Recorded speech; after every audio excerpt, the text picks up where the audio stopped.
My name is Antonio Johnson, 35 years old, and a divorced father of two amazing kids.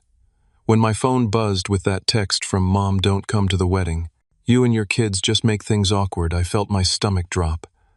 My sister Jessica responded with a laughing emoji, followed by the group chat erupting with mockery. I stayed calm, simply replying, "Then you won't need my card for the venue." They had no idea that my successful real estate company had secured that $50,000 dream venue they wanted. The group chat kept buzzing with laughter, completely unaware of what was about to happen next. Before I tell you how this all unfolded, let me know where you're watching from in the comments. And hit that like and subscribe button if you've ever had to stand up to family who took you for granted. Life before all this drama was pretty good. Every morning started with the organized chaos I'd grown to love. Getting Emma, my 12-year-old daughter, to finish her breakfast while she buried her nose in a book, and convincing Jack, my 10-year-old son, that yes, he absolutely needed to wear matching socks to school. My ex-wife Stephanie had moved across town with her new husband Derek, and while our divorce 3 years ago had been painful, we'd managed to create a stable co-parenting routine. The kids spent weekdays with me and weekends with her, a schedule that worked for everyone. My days at Johnson Development Group were busy but fulfilling. I'd built the company from nothing after college, and now I had an office with floor-to-ceiling windows overlooking downtown. We specialized in revitalizing abandoned properties and had just completed our biggest project, yet converting an old factory into luxury apartments that had sold out before construction even finished. It wasn't just financial success. We were changing the city landscape for the better. My relationship with my mother, Barbara, had always been close, at least when my father was alive. Dad had been the buffer between Mom's more critical nature and the rest of us. He passed away 6 years ago from a heart attack, leaving Mom a widow at 52. For the first few years after his death, we actually grew closer. I'd take her to Sunday dinners, and she'd babysit the kids when Stephanie and I needed a night out. When the divorce happened, she was supportive at first, helping with the kids while I struggled to balance single parenthood with running my business. Things began to change about 2 years ago when she met Harold Wilson at a charity gala. Harold was 60, owned a chain of car dealerships, and had the kind of confident demeanor that bordered on arrogance. Their relationship moved quickly within 6 months. He'd convinced Mom to sell her house of 30 years and move into his mansion in the hills. Our Sunday dinners became less frequent, always with excuses about Harold's busy schedule or trips he was taking her on. My sister Jessica, 32 and unmarried, adapted to these changes much differently than I did. She'd built a career as a social media influencer, posting about fashion and luxury lifestyle. Harold's wealth impressed her, and she quickly aligned herself with him and his circle. Jessica and I used to be close. Despite our different personalities, she was outgoing and social while I was more reserved and focused. But as Harold's influence on Mom grew, Jessica became increasingly distant from me and more critical of my boring family lifestyle. The kids felt the shift in their grandmother's attention. Emma, perceptive as ever, asked me once why Grandma didn't call them as much anymore. Jack, more direct, wanted to know why we couldn't go to Grandma's new house as often as the old one. I tried to explain that adults' lives change, but I could see the confusion and hurt in their eyes. When Mom and Harold announced their engagement 6 months ago, there was a big celebration at Harold's country club. Emma and Jack were invited, but treated as an afterthought, relegated to a kids' table far from the main celebration. Jessica spent the whole event taking photos with Harold's friends and business associates, barely acknowledging her niece and nephew. Still, I was genuinely happy that Mom had found love again, even if I had reservations about Harold. When they started planning the wedding, I offered to help with the venue. Elizabeth Carter owned Lakeside Manor, the most prestigious wedding venue in the state, and she'd been a client of mine. I'd helped save her historic property from developers who wanted to tear it down and build condos. She gave Mom a courtesy tour because of our connection, and Mom fell in love with the place immediately. The only problem was the cost, $50,000 for the deposit alone. Harold, despite his displays of wealth, had hesitated at the price. "I'll put my card down for the deposit, Mom," I'd offered during a rare moment alone. "Consider it my wedding gift to you." The relief and joy on her face had been worth every penny. She'd hugged me tightly, saying, "You're such a good son, Antonio, just like your father." That was the last genuine moment we'd shared before everything fell apart. The text came on a Tuesday morning, just 3 months before the wedding. I was reviewing contracts in my office when my phone lit up with a notification from our family group chat, the one that included Mom, Jessica, and me. "Mom, Antonio, Harold, and I have been talking. We think it's best if you don't bring Emma and Jack to the wedding. The event is going to be very sophisticated, and children just make things awkward. You can come alone." Before I could even process this, Jessica chimed in. "Jessica, oh my God, Mom finally said it. Sorry, bro, no rugrats allowed at the grown-up party." "Mom, it's nothing personal, honey. Harold wants everything perfect, and children are unpredictable." "Jessica, plus Emma's awkward phase isn't very photogenic right now. My Instagram followers expect perfection." I stared at my phone, stunned by both the request and Jessica's cruelty about my daughter. Emma was going through typical pre-teen changes, but to hear her own aunt mock her appearance was infuriating. I took several deep breaths before responding. "Me? Then you won't need my card for the venue. Let me know if you change your mind about the kids." "Jessica, don't be dramatic. Harold can pay for it if you're going to be petty." "Mom, Antonio, please don't be difficult. This is my special day." The group chat continued buzzing with messages between Mom and Jessica, laughing about how I was overreacting. I put my phone away and tried to focus on work, but found it impossible. The next morning, I drove to Mom's new house, determined to have this conversation face to face. Harold's mansion sat on 3 acres in the wealthiest part of town. The security guard recognized my car and waved me through the gate. Mom answered the door herself, looking uncomfortable. "I wasn't expecting you," she said, not inviting me in immediately. "We need to talk, Mom," I replied calmly. "About yesterday's messages." She sighed and opened the door wider. "Harold's at work. Come to the kitchen." The house was immaculate, with marble floors and artwork that looked expensive but impersonal. In the gleaming chef's kitchen, Mom poured coffee without asking if I wanted any. "I understand you're upset," she began, not meeting my eyes. "But Harold feels strongly about having an adults-only wedding. These aren't random children, Mom. They're your grandchildren. Dad's grandchildren." Her face tightened at the mention of my father. "Your father would understand that things change. Harold has a very specific vision for the wedding. All his high society friends will be there. And you're okay with excluding Emma and Jack? They've been excited about this for months. Emma even asked if she could help with the flower arrangements." Mom stirred her coffee unnecessarily. "Children just don't fit the aesthetic Harold wants. The photographer he's hired specializes in sophisticated events. This is about aesthetics? Mom, what's happened to you? Since when do you care more about how things look than how your family feels?" "You're being dramatic," she said, echoing Jessica's text. "It's just one day." "It's not just one day. It's a pattern. You've been canceling plans with the kids, missing Jack's baseball games, forgetting to call Emma on her birthday until Jessica reminded you." Mom's expression hardened. "I'm entitled to my own life, Antonio. I've spent years putting family first. Now it's my time to enjoy myself. With people who make you push away your family? Harold isn't making me do anything," she snapped. "And frankly, Jessica agrees with me. She thinks you use the kids to guilt-trip me." That was when I realized Jessica had been turning Mom against me behind the scenes. "Have you even considered how this will affect Emma and Jack? Being told they're not welcome at their grandmother's wedding because they might ruin the photos? They're young. They'll get over it," Mom said dismissively. "You can still come, Antonio. Just get a babysitter."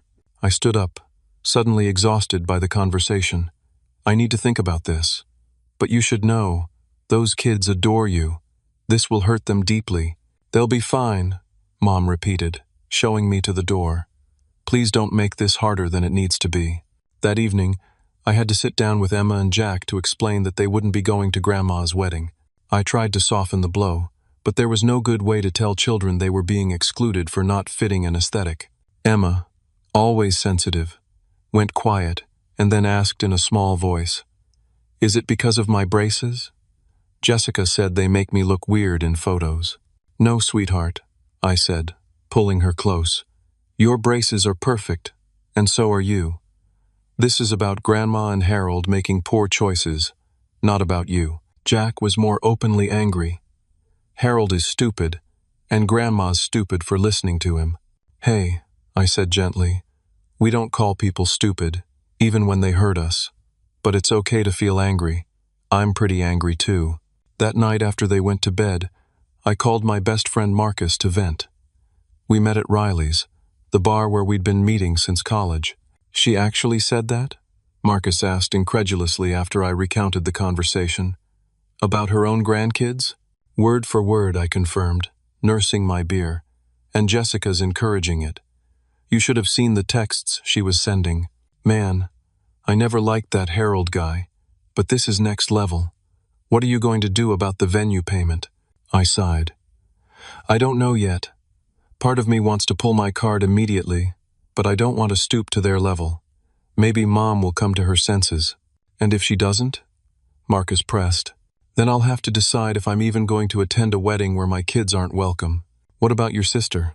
Jessica's made her choice. She sees Harold as her ticket to the high society she's always wanted to be part of. If throwing her niece and nephew under the bus helps her get there, she'll do it without hesitation. Marcus shook his head. Family, man. Can't live with them. Yeah, I agreed. And sometimes you have to live without them. Despite my anger, I decided to remain civil for now. My reputation in the business community was important, and causing a scene would only hurt the kids more. I still held out hope that Mom would realize what she was doing and change her mind. The next 2 weeks were tense. Mom didn't reach out to check how the kids had taken the news, and Jessica ramped up her social media presence with posts about wedding planning, tagging Harold's wealthy friends, and making not-so-subtle digs about family members who just don't understand class. She even posted a photo from Harold's country club with the caption, "Planning the perfect, sophisticated wedding with Mom and Harold." Some people just don't understand that not every event needs to be kid-friendly. Sorry, not sorry. Adults-only sophistication. Mom had always called the kids every Sunday night, a tradition that predated Harold. Now, 2 Sundays passed with no calls. When Emma asked if she could call Grandma instead, the conversation was brief and awkward, with Mom making excuses about being busy with wedding plans. The extended family started to take sides. My father's brother, Uncle Pete, called to ask what was going on after he received his adults-only invitation. When I explained, he was appalled and immediately said he and Aunt Laura wouldn't attend. But my mother's side of the family fell in line with her wishes, with several cousins telling me I was being selfish for not understanding how important this day is for her. The isolation was growing, but what bothered me most was seeing how it affected Emma and Jack. Emma had always been outgoing, but her teacher emailed me concerned about her becoming withdrawn in class. Jack, usually easygoing, got into a shoving match with a classmate who said something about unwanted kids. My business partner David noticed my distraction during meetings and cornered me in my office one afternoon. "What's going on with you, Antonio? You've read the same paragraph in that contract 3 times. I confided in him about the situation, and his practical nature cut through my emotional haze. "This Harold guy, I've heard things about him in business circles," David said, leaning forward. "He talks a big game, but there have been rumors about financial troubles at his dealerships, and his first 2 marriages ended badly. Might be worth looking into." This sparked my curiosity. I started making discreet inquiries among my business connections, and what I learned was troubling. Harold had been married twice before, not the once he'd told my mother, and both marriages had ended with the wives estranged from their families. His first wife's son hadn't spoken to her for years before she passed away, and his second wife had moved across the country, leaving behind adult children who rarely visited. A week later, I had a stroke of unexpected luck.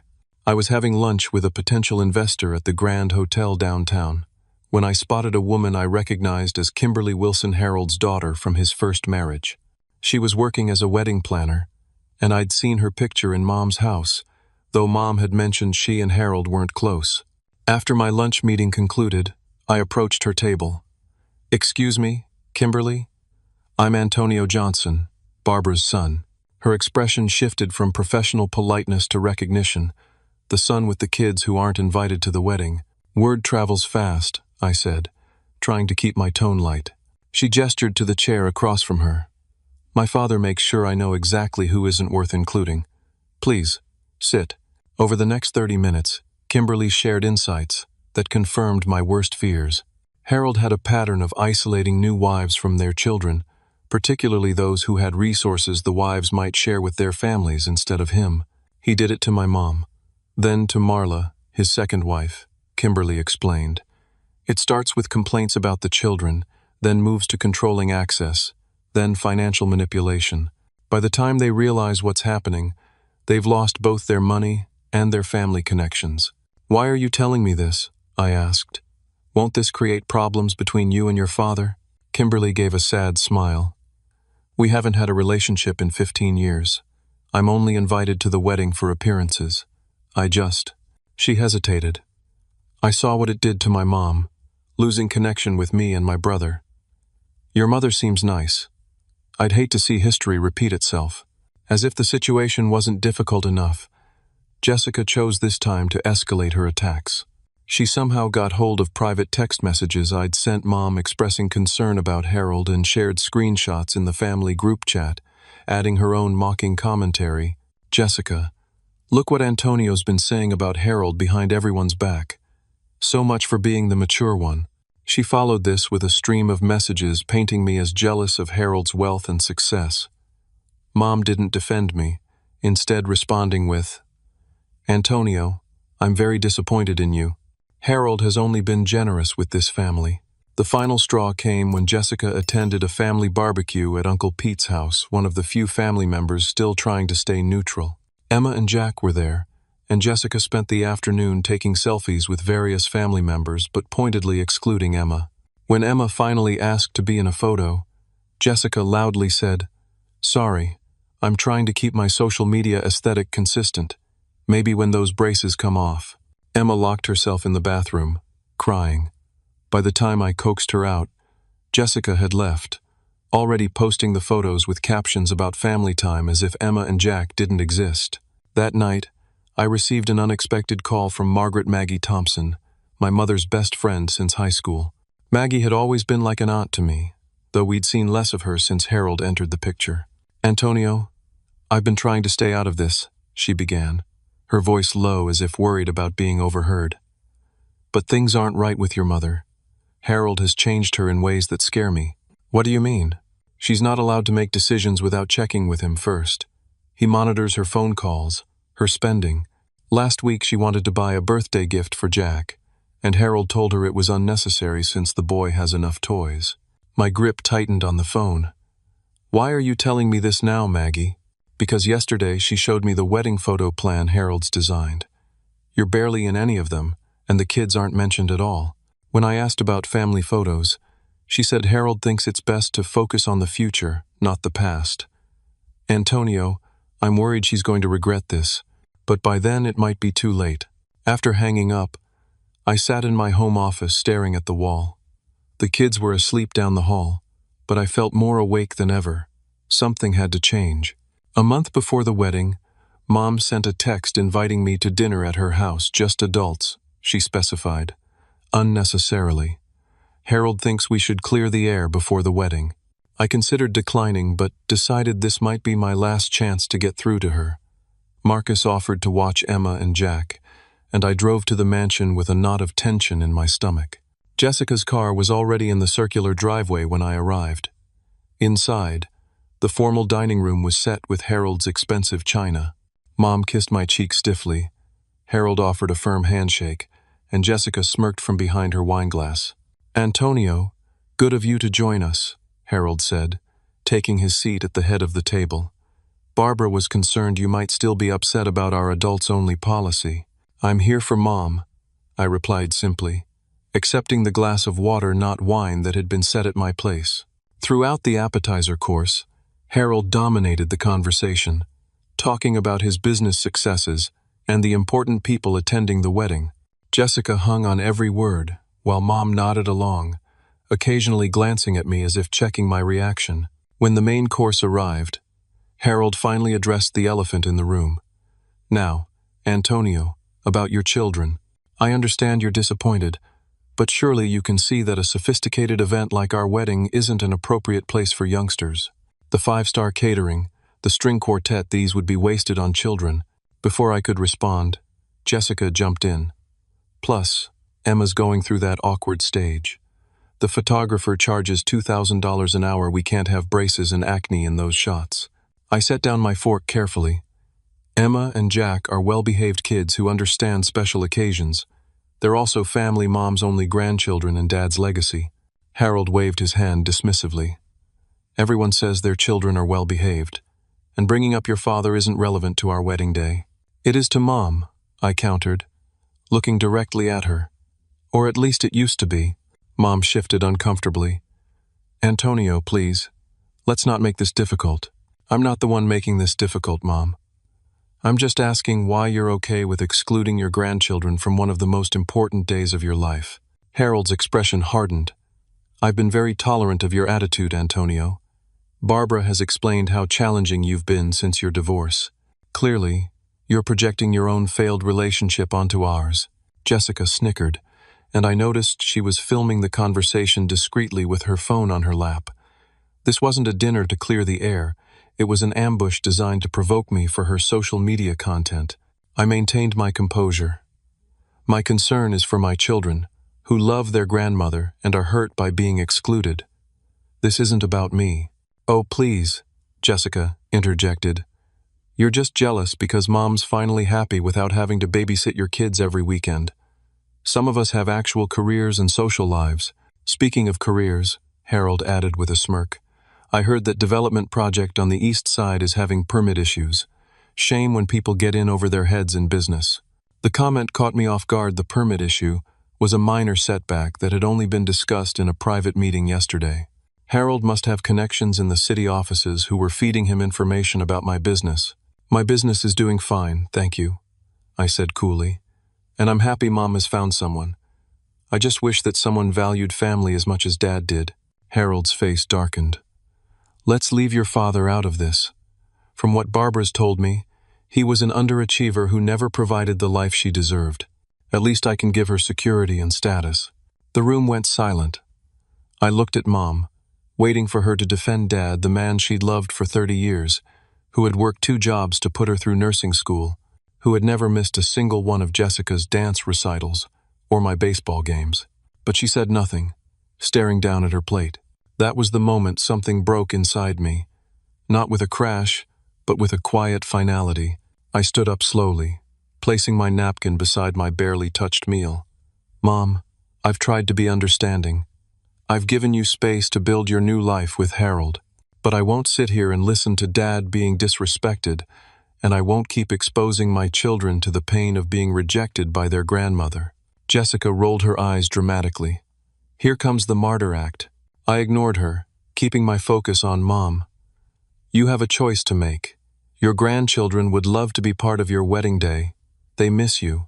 But if Harold's vision of a sophisticated wedding is more important than their feelings, I need to respect that decision and make my own. Are you threatening to skip the wedding? Mom asked, finally finding her voice. Over this? I'm saying I need to protect my children. If they're not welcome at this family event, then maybe I need to reconsider what family means now. Harold stood up, his face flushed with anger. This is exactly the manipulative behavior I warned Barbara about. You're trying to make her choose between her happiness and your demands. No, I said quietly. I'm asking her to choose the kind of grandmother and mother she wants to be. Mom looked between Harold and me, conflict evident in her expression. For a moment, I thought I saw a flicker of the mother I knew, the woman who had once told me that family was everything. Then Harold placed his hand on her shoulder, and her expression hardened. Antonio, you're being unreasonable. This is my wedding, and Harold and I have decided how we want it to be. If you can't respect that, then perhaps it would be better if you didn't attend either. Jessica gasped theatrically. Though I could see the satisfaction in her eyes, she was getting exactly the drama she wanted for her social media. If that's your decision, I respect it, I said, my voice steady despite the storm of emotions inside. I'll see myself out. As I walked to my car, my phone started buzzing with messages from family members who were already getting Jessica's carefully edited version of events. I silenced it and drove home in a state of calm determination. The time for hoping things would improve was over. Now I needed to act. Early the next morning, I called David and asked him to meet me at the office before anyone else arrived. By 7:30, we were reviewing my options over strong coffee. Legally, you're in the clear, David confirmed after I explained everything. The card you provided to Lakeside Manor was a hold, not a completed transaction. You haven't signed any contract obligating you to pay. I don't want to be vindictive, I emphasized, rubbing my tired eyes. This isn't about revenge. It's about boundaries, David nodded. And sometimes, setting boundaries feels like punishment to people who are used to crossing them. After David left for a client meeting, I called Elizabeth Carter, the owner of Lakeside Manor. Antonio, what a nice surprise, she greeted me warmly. Everything on track for your mother's wedding? Actually, that's why I'm calling. Elizabeth, there's been a change of plans. I explained the situation as diplomatically as possible. There was a pause before she responded. I'm so sorry to hear that, Antonio. After everything you did to help save this place from developers, I can't imagine excluding your children from an event here. I appreciate that. But I need to know what's the status of the payment hold on my card. It's just a hold to secure the date, she confirmed. No charges have been processed yet. The contract states full payment is due 21 days before the event. And that contract is with? With you, actually. Your mother isn't listed as the contracting party since you're the one who provided the financial guarantee. I took a deep breath. Then I need to cancel that hold, Elizabeth. I can't in good conscience pay for an event where my children have been explicitly unwelcome. I understand completely, she said. I'll process that right away. Would you like me to contact your mother, or? No, I'll handle that part. Thank you for understanding. Next, I called my lawyer, Richard Parsons, who had handled my divorce and business contracts. I wanted to ensure I was on solid legal ground. You're well within your rights, Richard assured me after hearing the details. You made no written promise to pay regardless of circumstances, and verbal gift offers can be rescinded, especially when the relationship circumstances have materially changed. And recording the call with my mother? Missouri is a one-party consent state for recordings. As long as you're part of the conversation, you can legally record it without informing the other parties. That afternoon, I received a text from Kimberly Wilson asking to meet for coffee. At a quiet corner table in a cafe downtown, she slid a folder across to me. Wedding planning documents, she explained. Guest list, vendor contacts, payment schedules.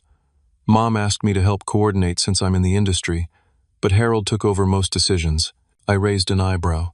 Should you be showing me this? Probably not, she admitted. But you should know they're planning to announce their engagement to Harold's business partners as if it's breaking news at the wedding.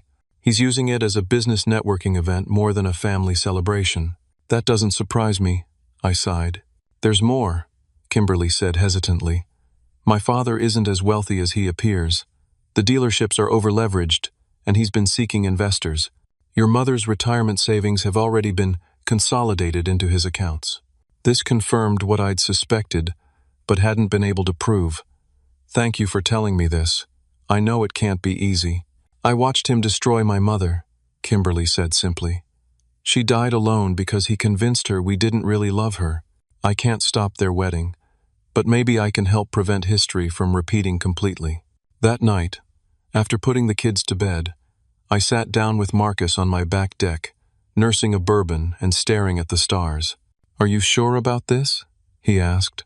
It's a big move. I'm sure, I replied. This isn't just about the wedding anymore. It's about showing my kids that we don't let people treat us as disposable, even family. What about your mom? Do you think she'll ever come around? I swirled the amber liquid in my glass. I hope so. But I can't keep that door open at the expense of Emma and Jack's emotional well-being. They need to see that their father stands up for them. And Jessica? Jessica made her choice, I said flatly. She chose social media content over her niece's feelings. She chose Harold's approval over our family history. I can't fix that. Before going to bed, I wrote a letter to my mother. Not an angry email or a hasty text, but an actual handwritten letter on the stationery Dad had given her for their 25th anniversary, which she had given to me after he died. I expressed my love for her, my memories of the mother she had been, and my sadness at the distance that had grown between us. I explained clearly that I was withdrawing my financial support for the wedding venue, not out of spite, but because I couldn't fund an event where my children, her grandchildren, were explicitly unwelcome. I ended by saying the door remained open if she ever wanted to rebuild our relationship, but that would need to include respect for Emma and Jack. The next morning, I had my assistant deliver the letter to Mom's house. By that evening, I had my response, not a thoughtful letter, but a flurry of angry texts. Mom, how dare you threaten to pull the venue payment? Harold says this is financial manipulation. Jessica, way to ruin Mom's wedding, you selfish jerk. Harold says he can easily pay for it anyway, so your little power play failed. Mom, I expected better from you, Antonio. Harold is very disappointed. I didn't respond to any of them. Instead, I called Mom directly, with the call recording function activated as advised by my lawyer. Mom, I wanted to talk directly instead of texting. I began when she answered. There's nothing to discuss, Antonio. You're being childish and vindictive. I'm sorry you see it that way, but I can't pay for an event that actively excludes my children. That's not vindictive, it's being a parent. Harold says he'll cover the cost, she said defiantly. We don't need your money. That's fine, I replied calmly. I just wanted to be clear about my decision before I contact Elizabeth at Lakeside Manor to remove my card. You've changed, Antonio, she said, her voice suddenly sad. Your father would be so disappointed. That barb was designed to hurt, and it did. But I remained steady. Dad taught me that family comes first, all family, including children. I'm just following his example. After she hung up, I sat motionless for several minutes, absorbing the finality of what was happening. Then I called Elizabeth at Lakeside Manor and officially requested the hold on my card be removed. 3 days before the wedding, I officially instructed Elizabeth to remove my payment card from their system. She processed the request immediately, sending me a confirmation email that the hold had been released. As expected, the venue's automated system sent a notification to the email address listed for the event. My mother's informing her that the payment method was no longer valid and that full payment would be required within 24 hours to maintain the reservation. The explosion was immediate and spectacular. My phone began ringing within minutes of the notification being sent. First Mom, then Jessica, then Harold himself. I let them all go to voicemail, listening to the messages later. Mom, Antonio, what have you done? The venue is saying our payment method is invalid. Call me immediately. Jessica, you absolute monster. How could you do this to Mom? Fix this right now, or I swear I will tell everyone what kind of person you really are. Harold, this is completely unacceptable behavior, Antonio. I'm contacting my lawyer. You made a commitment, and you will honor it. The texts were even more frantic, coming in rapid succession throughout the afternoon. I maintained radio silence, which only escalated their panic. By evening, the tone had shifted from anger to desperation. Mom, please, Antonio. Lakeside Manor says they'll release our date if we don't pay by tomorrow. All the invitations have been sent. Please call me. Jessica. Okay, I'm sorry about what I said about Emma. The kids can come to the wedding. Just please put the card back. Harold says he can't liquidate assets fast enough. This last text was particularly revealing, confirming what Kimberly had told me about Harold's financial situation. For all his talk about easily covering the cost, he apparently couldn't come up with $50,000 on short notice. By the next morning, the extended family had gotten involved. Uncle Pete called, sounding concerned but not accusatory. I heard about the venue situation, Antonio. Your mother's beside herself. I imagine she is, I replied. But this was her choice, Uncle Pete. I made it clear that I couldn't fund an event where my children weren't welcome.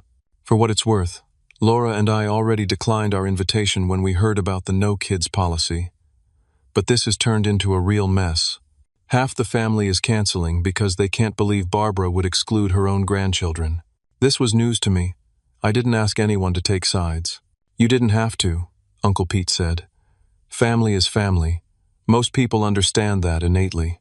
The situation reached its climax that afternoon when Jessica showed up unannounced at my office.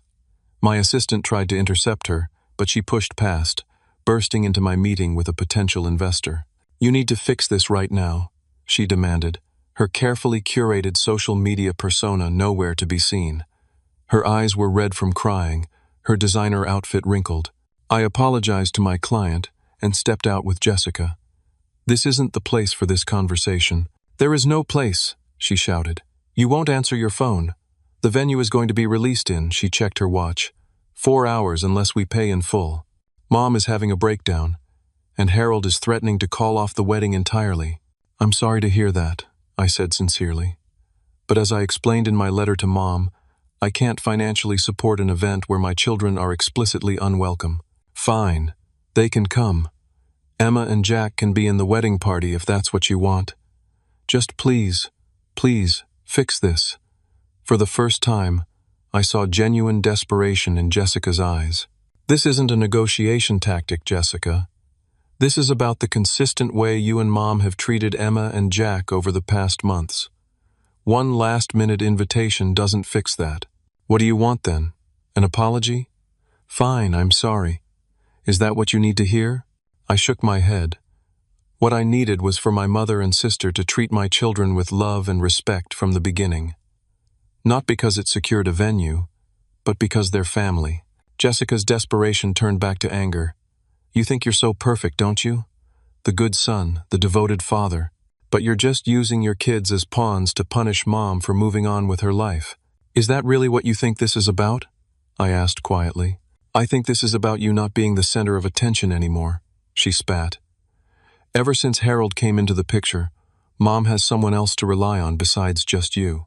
I realized then how differently Jessica and I had experienced our family dynamics. Where I saw Harold isolating Mom from her family, Jessica saw him giving Mom independence from her children's needs. I'm not going to change my mind, Jessica. I'm taking Emma and Jack away for the weekend, leaving tomorrow morning. If you and Mom want to rebuild our relationship after the wedding, I'm open to that conversation, but not today. Jessica stormed out of my office, nearly knocking over my assistant in her rage. I apologized to my investor, who was surprisingly understanding. Family drama, he said with a knowing nod. Been there. Let's reschedule for next week.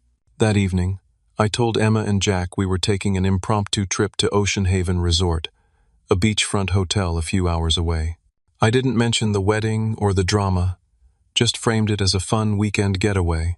Their excitement at the prospect of building sandcastles and swimming in the ocean was the confirmation I needed that I'd made the right choice. We left early the next morning, and I deliberately left my phone in airplane mode, checking messages only when the kids were swimming or otherwise occupied. The updates from family members painted a chaotic picture. Harold had indeed refused to cover the Lakeside Manor cost, claiming it was fiscally irresponsible to spend so much on a venue. The wedding had been hastily relocated to Harold's backyard, with Jessica frantically calling vendors to redirect them. Many guests had declined the last-minute change, citing various excuses but mostly making it clear they were uncomfortable with the family drama. Mom's sisters had both canceled, as had most of my father's family. At the resort, we met Natalie Rivera, the event coordinator who helped set up a beachside bonfire for us on Saturday night. She was warm and engaging with the kids, teaching Emma how to roast the perfect marshmallow and showing Jack how to identify constellations in the night sky.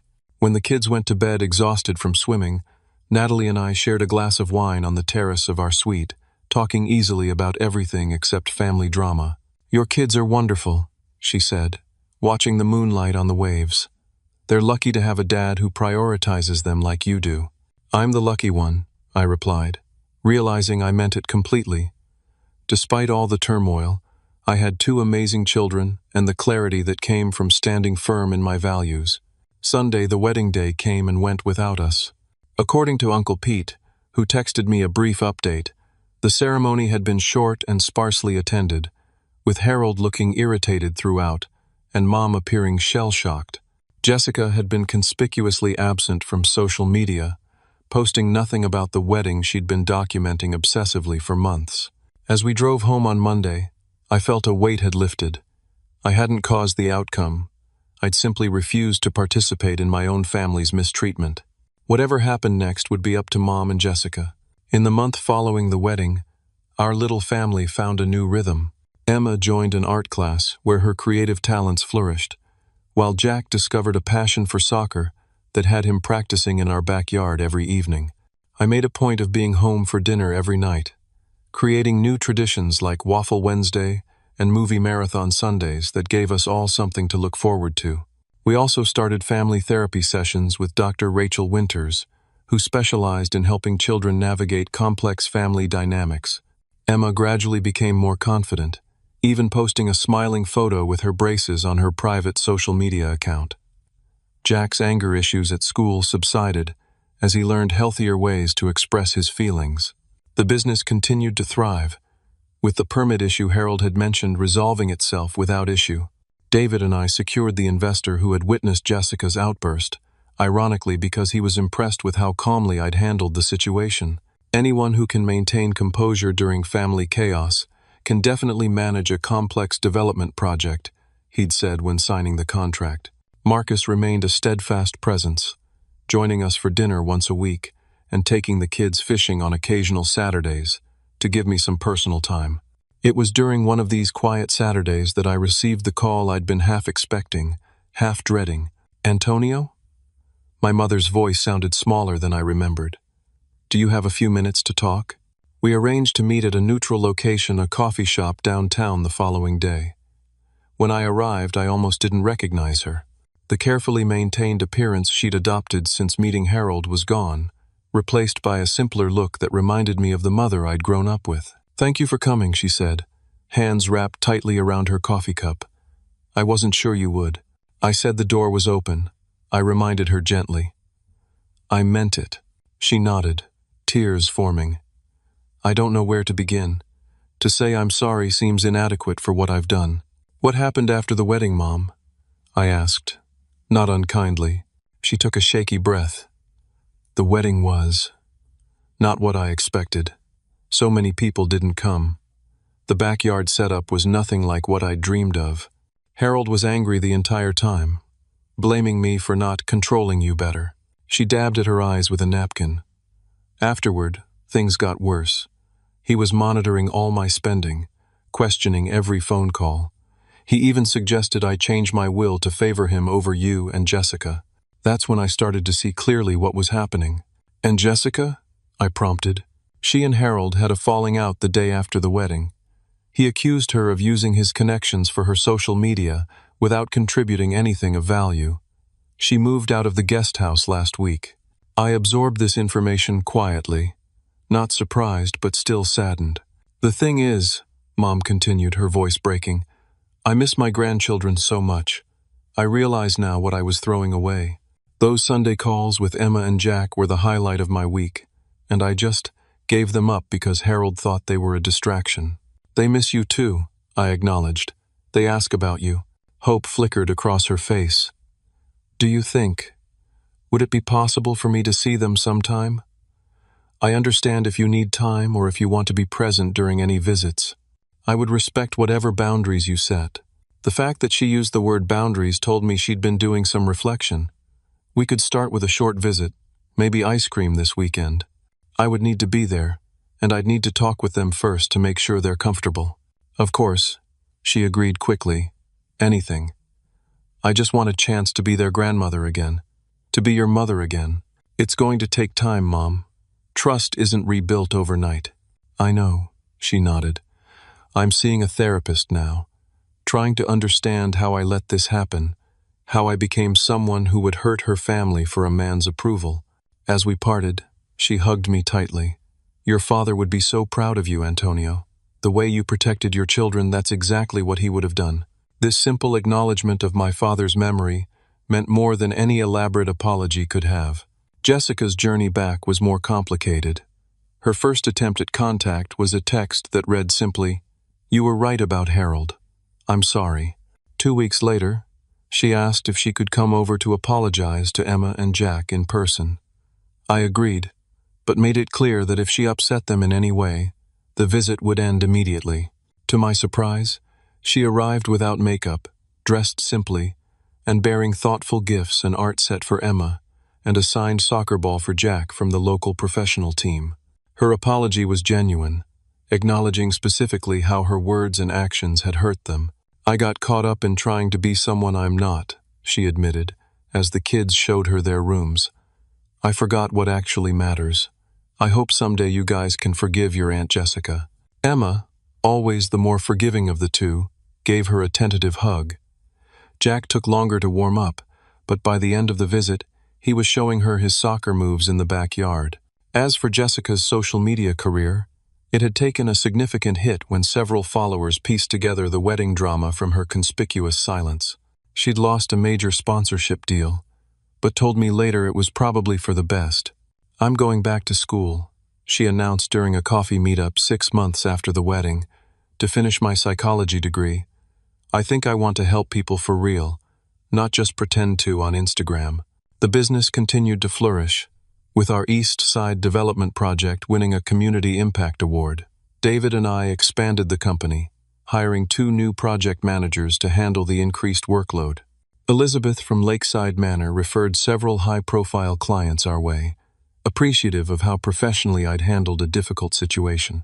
My relationship with Natalie developed slowly and naturally. After our weekend at the resort, we began meeting for coffee, then dinners, then family outings with the kids. She understood my caution about introducing someone new into Emma and Jack's lives, and never pushed for more than I was ready to give. 6 months in, when Jack casually referred to her as part of our family, I realized how seamlessly she had integrated into our lives. 1 year after the wedding that wasn't, we held a family barbecue in my backyard. Mom was there, more like her old self than she had been in years. Jessica brought her new boyfriend, a kindergarten teacher with no social media accounts, who looked at her like she hung the moon. Uncle Pete and Aunt Laura came with their children and grandchildren, Marcus and David with their families. And Natalie, now officially my girlfriend, coordinating games for all the kids.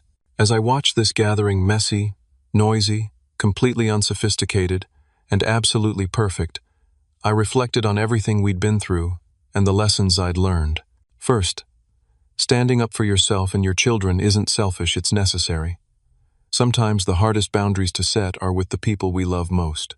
Second, true family is defined by how people treat each other in difficult moments, not by blood relations or social appearances. The people who stand by you when it would be easier to walk away, those are your real family. Third, allowing yourself to be vulnerable again after betrayal takes courage, but the alternative, closing yourself off from new connections like the one I'd found with Natalie, is a far greater risk. And finally, the peace that comes from living according to your values is worth any temporary discomfort or conflict. My children were growing up seeing that their father would always put them first, that difficult emotions could be processed healthily, and that forgiveness was possible without forgetting the lessons learned. That night, after everyone had gone home and the kids were in bed, I sat on the back porch with Natalie, our hands intertwined as we looked at the stars. "You know," she said thoughtfully, "when you first told me the whole wedding story, I couldn't believe anyone would treat their family that way. But seeing everyone together today, how far you've all come, it's pretty remarkable." It wasn't easy, I admitted. There were times I wanted to just wash my hands of all of it. But you didn't. You left the door open for reconciliation, even while standing firm. That's real strength. She was right. The easiest path would have been cutting ties completely. The harder, more rewarding path was setting boundaries while maintaining the possibility of healing. As we sat there in comfortable silence, I felt profound gratitude for this unexpected journey. Out of one of the most painful experiences of my adult life had come clarity, stronger relationships with my children, new connections with people like Natalie, and eventually, healthier relationships with my mother and sister. Sometimes the families we build from the ashes of disappointment are stronger than those we're born into. And sometimes, if we're lucky, they can become one and the same. Have you ever had to stand up to family who took you for granted? How did you balance setting boundaries with keeping the door open for reconciliation? Share your experience in the comments below. And if this story resonated with you, please hit that like button and subscribe to hear more real-life stories about family, forgiveness, and finding your way through difficult relationships. Thank you for listening to my story, and remember, sometimes the hardest choices lead to the most beautiful outcomes.